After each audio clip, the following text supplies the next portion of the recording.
안녕하세요. 한가람교회 성도 여러분. 오늘도 아침 묵상을 통해서 하나님 은혜가 넘쳐나는 하루가 되기를 소원합니다.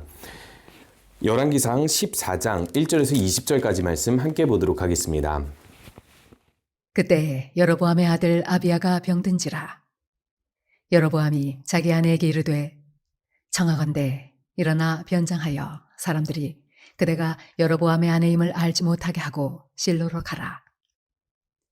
거기 선지자 아히야가 있나니 그는 이전에 내가 이 백성의 왕이 될 것을 내게 말한 사람이니라. 그대의 손에 떡 10개와 과자와 꿀 한 병을 가지고 그에게로 가라. 그가 그대에게 이 아이가 어떻게 될지를 알게 하리라. 여로보암의 아내가 그대로 하여 일어나 실로로 가서 아히야의 집에 이르니 아히야는 나이가 많아 눈이 어두워 보지 못하더라. 여호와께서 아히야에게 이르시되 여로보암의 아내가 자기 아들이 병들었으므로 네게 물으러 오나니 너는 이러이러하게 대답하라. 그가 들어올 때에 다른 사람인 체함이니라. 그가 문으로 들어올 때에 아히야가 그 발소리를 듣고 말하되 여로보암의 아내여 들어오라. 내가 어찌하여 다른 사람인 체하느냐. 내가 명령을 받아 흉한 일을 네게 전하리니 가서 여로보암에게 말하라. 이스라엘의 하나님 여호와의 말씀이 내가 너를 백성 중에서 들어 내 백성 이스라엘의 주권자가 되게 하고 나라를 다윗의 집에서 찢어내어 네게 주었거늘 너는 내 종 다윗이 내 명령을 지켜 전심으로 나를 따르며 나보기에 정직한 일만 행하였음과 같지 아니하고 네 이전 사람들보다도 더 악을 행하고 가서 너를 위하여 다른 신을 만들며 우상을 부어 만들어 나를 노엽게 하고 나를 내 등 뒤에 버렸도다. 그러므로 내가 여로보암의 집에 재앙을 내려 여로보암에게 속한 사내는 이스라엘 가운데 매인자나 노인자나 다 끊어버리되 거름더미를 쓸어버림 같이 여로보암의 집을 말갛게 쓸어버릴지라. 여로보암에게 속한 자가 성읍에서 죽은즉 개가 먹고 들에서 죽은즉 공중의 새가 먹으리니 이는 여호와께서 말씀하셨음이니라 하셨나니 너는 일어나 네 집으로 가라. 네 발이 성읍에 들어갈 때에 그 아이가 죽을지라.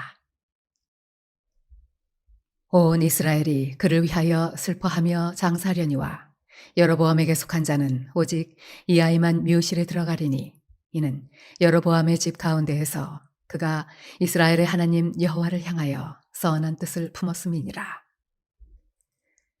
여호와께서 이스라엘 위에 한 왕을 일으키신즉 그가 그날에 여로보암의 집을 끊어버리리라. 언제냐 하니 곧 이제라. 여호와께서 이스라엘을 쳐서 물에서 흔들리는 갈대같이 되게 하시고 이스라엘을 그의 조상들에게 주신 이 좋은 땅에서 뽑아 그들을 강 너머로 흩으시리니 그들이 아세라상을 만들어 여호와를 진노하게 하였음이니라. 여호와께서 여로보암의 죄로 말미암아 이스라엘을 버리시리니 이는 그도 범죄하고 이스라엘로 범죄하게 하였음이니라 하니라. 여로보암의 아내가 일어나 디르사로 돌아가서 집 문지방에 이를 때에 그 아이가 죽은지라. 온 이스라엘이 그를 장사하고 그를 위하여 슬퍼하니 여호와께서 그의 종 선지자 아히야를 통하여 하신 말씀과 같이 되었더라. 여로보암의 그 남은 행적 곧 그가 어떻게 싸웠는지와 어떻게 다스렸는지는 이스라엘 왕 역대지략에 기록되니라. 여로보암이 왕이 된 지 22년이라. 그가 그의 조상들과 함께 잠에 그의 아들 나답이 대신하여 왕이 되니라. 요나는 하나님의 얼굴을 피하여 도망할 때 정말로 하나님께서 내가 피하는 그곳에 계시지 않을 거야 라고 생각한 것은 아닐 것입니다.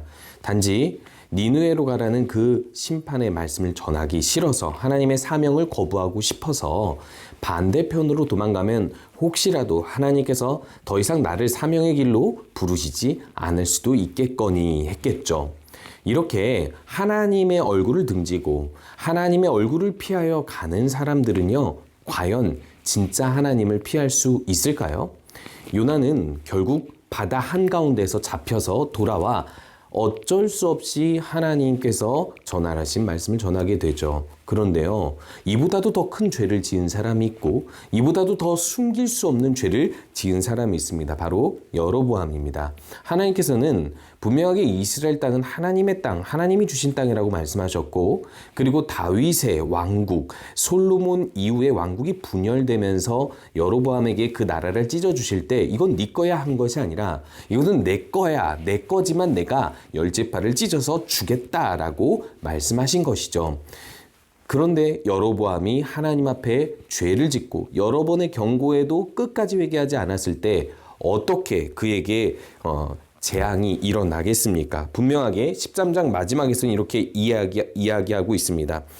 여러 번 하나님의 경고를 듣고도 다시 일반 백성을 산당의 제사장으로 삼되 누구든지 자원하면 그 사람을 산당의 제사장으로 삼았으므로 이 일이 여로보암의 집에 죄가 되어 그 집이 땅 위에서 끊어져 멸망하게 될 것이라 라고 말씀하십니다. 그리고 나서 오늘 말씀 이 본문에서 이 여로보암의 마지막, 남은 행적의 마지막을 설명하면서 이 사건을 이야기하면서 여로보암을 통하여서 우리가 어떤 길을 가야 하는지, 하나님 앞에서 어떤 마음을 가지고 살아야 되는지를 말씀해 주고 있습니다. 오늘 여로보암의 아들 아비야가 병들었음으로 인하여서 이야기가 시작이 되죠. 여로보암은요, 아비야가 병들자마자 아내를 변장시켜서 자신에게 왕이 될 것을 예언해줬던 아이야에게 찾아가서 그 아이가 어떻게 될지 그 미래의 일들을 알려달라고 이야기합니다. 좀 이상하죠. 나아만 장군에게 찾아갔던 나아만 장군이 엘리사에게 찾아갔던 것처럼 이 아이를 고쳐달라 그렇게 하거나 혹은 어떻게 하면 이 병을 고칠 수 있는지를 알고 싶어서 찾아가는 것도 아닙니다. 이 아이의 미래가 어떻게 될지를 알고 싶었던 것이죠. 그것은요, 아마도 여로보암이 하나님께서 이 범죄하면 이 왕위가 끊어질 수 있다라고 말씀하셨기 때문에 하나님께 범죄한 여로보암으로서는 아이야에게 찾아가서 난 죄 회개할게요 라고 말하기는 싫어도 이 왕위를 누군가에게 물려줘야 되는데 이 왕위를 물려받아야 할 이 아이가 이제 병에 걸림으로 인하여서 자신이 그 다음 계획, 다음의 왕위를 견고하게 하려면 어떻게 할 수 있을까? 그 고민 때문에 이렇게 아이야에게 보냈던 것 같습니다. 변장하여 아내를 보내면 과연 하나님께서 그 아이의 미래는 알려주고 그리고 여로보암의 그 죄악과 여로보암의 미래에 대해서는 침묵하실까요? 절대 그럴 리 없죠. 이 사건을 통하여서 분명하게 하나님께서는 아비야의 미래뿐만 아니라 여로보암의 미래를 알려주시고 이 사건을 통하여서 분명하게 말씀하십니다. 내 앞에서 숨길 수 있는 죄악은 없다. 숨기지 않고 하나님 앞에 나아오라고 말씀하시는 거죠.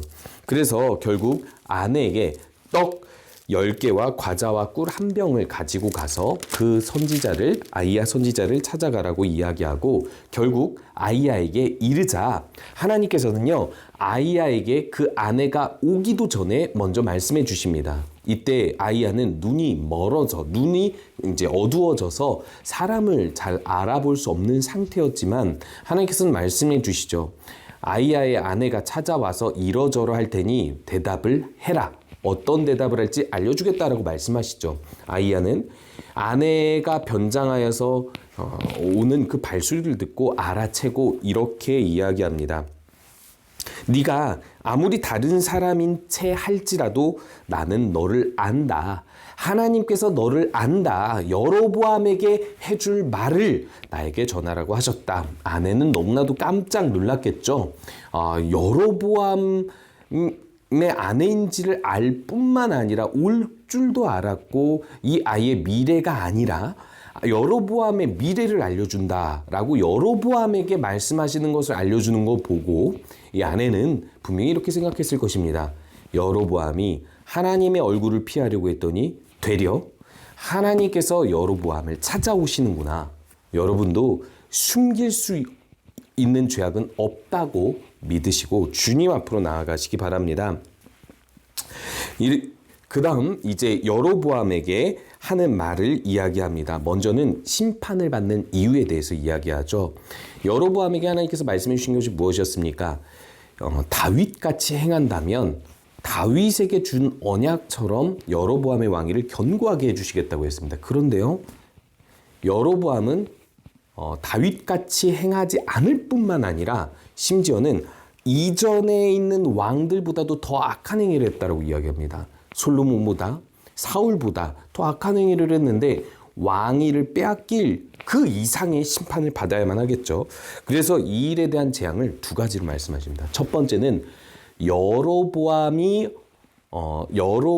받을 재앙은 이런 것이라고 이야기하는데요. 여로보암이 받을 재앙이 무엇입니까? 성읍에서 죽든 들에서 죽든 여로보암에게 속한 모든 산의 남자들은 다 죽을 뿐만 아니라 짐승에게 뜯겨서 시체마저 묘실에 들어가지 못할 것이라고 이야기합니다. 그리고 두 번째 재앙이 뭐냐면 여로보암이 결국 이스라엘로 말미암아 범죄하게 만들었거든요. 그래서 범죄하게 된 이스라엘 때문에 나중에는 이 이스라엘이 신명기에서 예언하고 말씀하신 대로 강 너머로 흩어져서 멸망하게 될 것이라고 말씀하고 계십니다.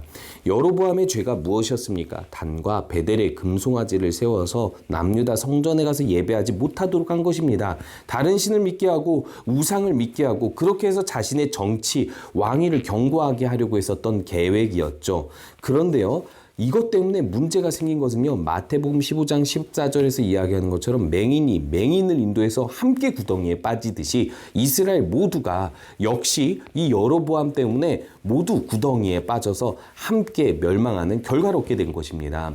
여로보암이 시작한 이 죄는 그 후대 모든 왕들도 똑같이 지어서 모든 이스라엘이 계속해서 멸망받을 죄를 짓다가 결국 멸망하게 된다라는 것이죠. 그래서 우리가 이것을 통해서 한 가지 분명히 알아둬야 될 사실이 있습니다. 하나님 앞에서 숨길 수 있는 죄악은 없습니다. 하나님께서는 이 심판이 반드시 진행될 것이라고 여로보암에게 누차 얘기해 왔고 이제는 분명하게 말씀하시면서 이렇게 말씀하시죠. 네가 알고 싶은 이 아이의 미래를 알려주겠다. 아내가 성읍으로 돌아가서 발이 성읍에 들어갈 그때 아이가 죽을 것이라고 이야기합니다. 그러면 여로보암은 이 소식을 듣기도 전에 아이의 죽음을 보는 거죠. 아이의 미래를 알고 싶어 했는데 아이의 미래에 대해서 알려줄 아내가 성읍에 발을 들이자마자 아이가 죽으니 여로보암은요, 이제 아이의 미래를 들을 필요가 없게 되는 것입니다. 그러면 이 아이의 죽음을 보고 나서 여로보암은 이 사건의 전말, 이야기의 전말이 어떻게 되는지를 아내에게 듣게 되겠죠. 아이의 미래보다 더 중요한 것은 너의 미래다입니다. 하나님은 너의 미래를 보고 계시다라고 이야기하고 있는 것이죠. 더더군다나 아비야는 선한 사람이었습니다. 유일하게 선한 사람이라서 여호와께 향하여 선한 뜻을 품고 있었기 때문에 오히려 뭐라고 말씀하시냐면 이 아비야는 조상의 묘실로 유일하게 들어갈 것이라고 이야기하고 있습니다.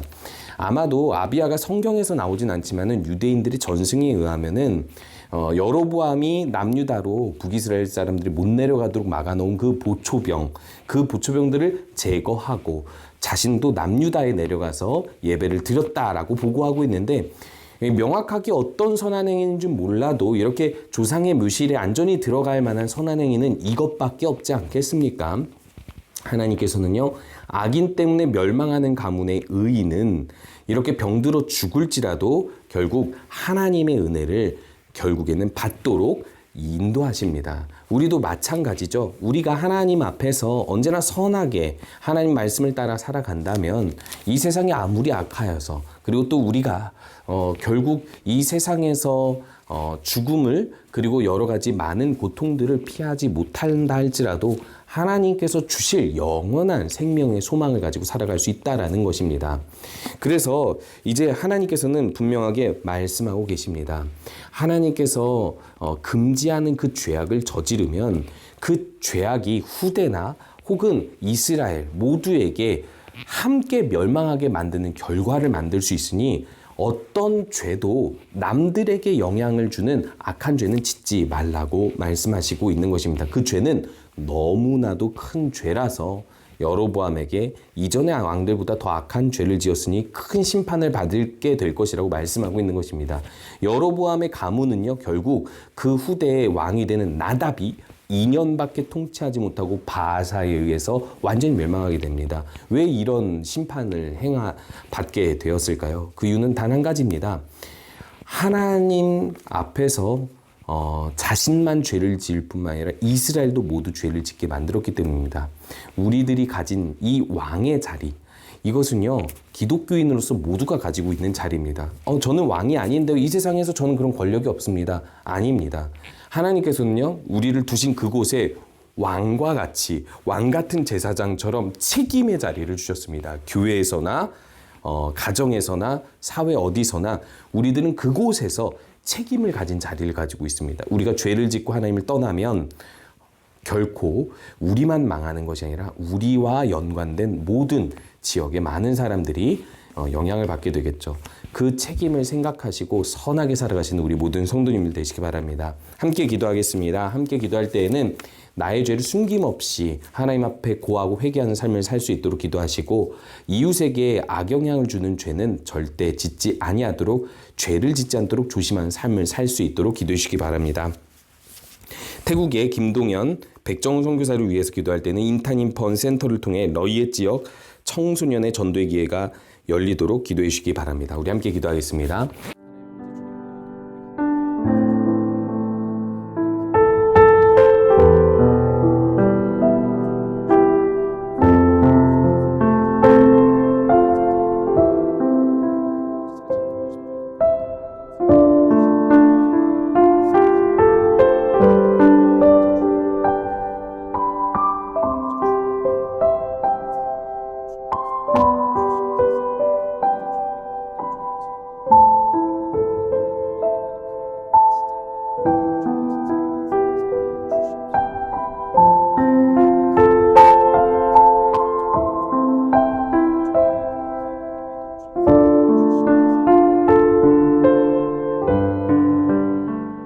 함께 기도하겠습니다.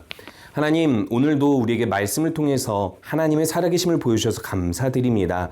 하나님 앞에서 우리의 죄가 어떤 작은 죄라도 숨겨지지 않고 오직 하나님 앞에 다 구하고 회개하는 삶을 살게 하여 주시옵시고, 무엇보다 이웃에게 악영향을 끼치지 않도록 우리의 행동을, 우리의 말을 조심하며 살아가게 하여 주시옵소서. 우리의 모든 선택이 선한 선택이 되게 하여 주시옵소서. 김동현 백정훈 선교사님을 위해서 기도합니다. 태국에 있는 인타님펀 센터를 통하여서 너희의 지역의 청소년들이 전도의 기회가 많이 열릴 수 있도록 주님께서 인도하여 주시옵소서. 예수님의 이름으로 기도합니다. 아멘.